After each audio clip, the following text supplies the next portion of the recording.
And we would, at that time, do a design that would be based on all those criteria. And if there were wetlands along the creek, those would be avoided.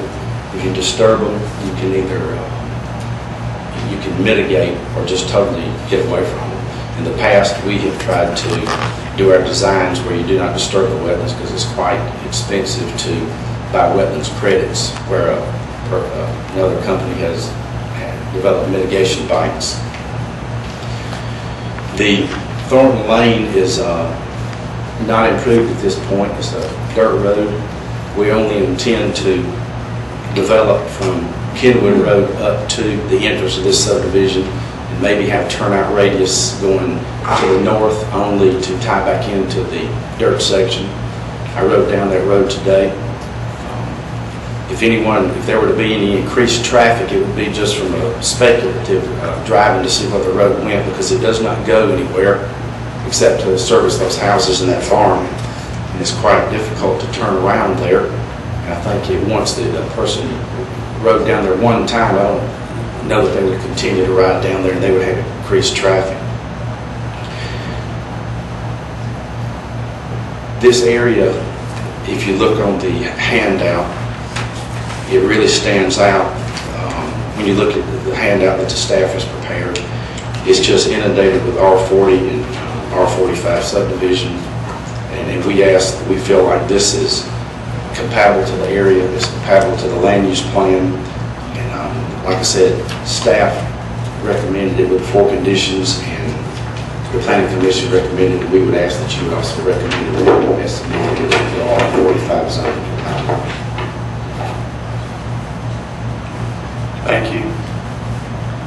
I'll declare the public hearing closed. Gentlemen, for your petition to rezone. Chair will entertain a motion. I'll make a motion that we approve the request as presented. The staff has recommended approval, the Planning Commission recommended approval. It is in compliance with the Fayette County Comprehensive Plan with the 4 conditions. Have a motion, is there a second? I'll be happy to second. For discussion purposes. Have a motion, second. Discussion. I'd like to ask Mr. Boyd some questions. Just for this 39 acres, and you've yielded 22 lots out of this 39 acres. Yes, sir. My understanding that R45 would allow you to actually do 1 acre lots on this piece of property. So yes, sir. If you could reconfigure it, you could probably reconfigure it for more lots than the 22. Since I assume that this property is going to be serviced with county water. Yes, sir. The water is available. And it's not going to be a well situation. A well situation, I think the R45 would be a 1.5 yield, which would be essentially your 22 acre or your 22 lots. Yes, sir. So you're actually already well under the county requirement as far as R45 with county water. Yes, sir. That you could be petitioning, and a lot of petitioners will come in front of us, and actually they've got a very intense plan. And then once that one didn't fly, then they come back a second time with a less intense. And I don't know if it's a strategy thing or not, but it could have been much more intense on the initial submission and then go back to a 22 lot. Yes, is that accurate? Yes, sir. And also it's 1.36. It's 1/3 of the way between the land use plan, which calls for 1 unit per 1 to 2 acres. So we're at 1.36. So you're not even trying to maximize the number of lots just on the concept plan. Right. Then once the concept plan, if it's approved, there'll be some soil studies that are done, and there may not even be, some of these lots may not be 22 once it's actually developed either. Yes, sir. Like I said, you'll have to have a level 3 soils analysis. You also have to have wetlands delineation, which is not required at this juncture in the zoning procedure. So we're just basically going from this level 2 design and a flat piece of paper at this point. And we've tried to make some of the lots larger, as you can see, like 12, 13, 14, and 21 and 22 are larger than 1 acre because we don't know exactly the soils conditions, but tried to not maximize the number of lots, but try to be more realistic Well, if one of the lots didn't perk, I mean, that's just going to add more property to the 21 lots, or the 22 lots, or the 19 lots. Yes, it's just out of the picture. The density gets higher. Now, one of the things gets smaller. Sorry. One of the things that I pick up on when I get these type of plats and everything is that 22 lots, while it's on the concept plan, I kind of get in my mind that that's going to be the maximum amount. That if this property yielded more than 22 buildable lots, that your plan would be okay with just 22 lots. Yes, sir. In trying to get these rezonings, I don't like making attempts to jam more in the. I like to be more realistic about what you can get. I think staff would agree. I've turned in quite a few here. I think if you went back and checked how many that varied, they didn't vary a whole lot. If anything, they probably went down in number when you have further studies on the floodplains, the wetlands analysis, and the soils analysis. They always generally come in under that number. Well, I guess my guess would, or my assumption would be is your client would agree to a 22 lot maximum if this property were rezoned. Not as a condition of rezone or anything like that, but just as a general principle. When you bring one in that's got 22 platted lots, 22 is really that's the maximum number. I feel like on this one that would be a maximum. And that would be okay. I mean, if one of the four, instead of a fourth stipulation, you could do a fifth stipulation.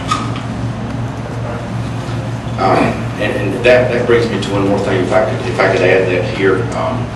Last time when we had read the recommended conditions, there was an error in number 1, and I had, since that error was in what was staff turned in, and we had made a correction, I just typed these zoning conditions up exactly as they appear here. And one thing I did too, my client had asked me also if we could add this on that number, the first condition. It says that it creates a total of 40 feet of right-of-ways measured from the center line of Kenwood Road. That should say 50. We did put that in our typed conditions because it has a 40 from the center line right-of-way now. We are going to dedicate an additional 10 feet at the time we develop the subdivision. So I added that as another sentence to condition number 1 and 2. And it says this additional right-of-way shall be dedicated at the time of the final subdivision plat approval, just to let my client had wondered when that dedication would happen. So with your permission, Mr. Chairman, I'd like to submit these conditions, and we will put in there, and we've signed this, my client and I have signed it, and we can, with your permission, write in the 5th that it'd be a maximum of 22 lots. Well, you know, I'm not conditioned on that. That'd be a voluntary thing that you and your client would be entering into. We would like to take a second, if I could just write that in, we will ask for that condition. With your permission, okay. Then, Mr. Board, on the entrance of this subdivision, the entrance is going to be off of Thornton Lane, that's my recollection. Yes, sir. We have to come in there. As you look, there's no place for us to come in on this piece of property between the undisturbed 100-foot area from the creek. If we brought a road in there, we'd be in violation of the road separation of the county ordinance between the Thornton Lane and our proposed new street. If we tried to come in off of Kenwood, so on this particular piece of property, it's impossible. I've not driven the property, but I think I've heard this described as a dirt road at this point, a gravel road. Yes, sir. And at least on your diagram, it's blocked off. Is there any plan to pave the portion from Kenwood up to the intersection of Yes, the neighborhood? Yes, sir. We would only take it from Kenwood Road up to the entrance of the subdivision. So about 300 feet plus the width of the road is what it looks like. 295 feet plus the width of the road. Exactly, yes, sir. Then we'll tie back into the gravel portion of the existing Thornton Lane now. And of course, that'll be paved to the county standards. Yes, sir. It'll be part of the subdivision. That will be, Thornton Lane does not have a right-of-way now. It's a right-of-way by prescription. And it would be, it's a local road classification, so it would be exactly like the road classification in the subdivision as a local road. So with the exception of the 295 feet plus the width of the road, that's all that's going to be paved and all that's going to be changed on that road. Yes, sir. Otherwise, it's going to be the same county gravel road. Exactly. 350 feet or something like that? Yes, sir.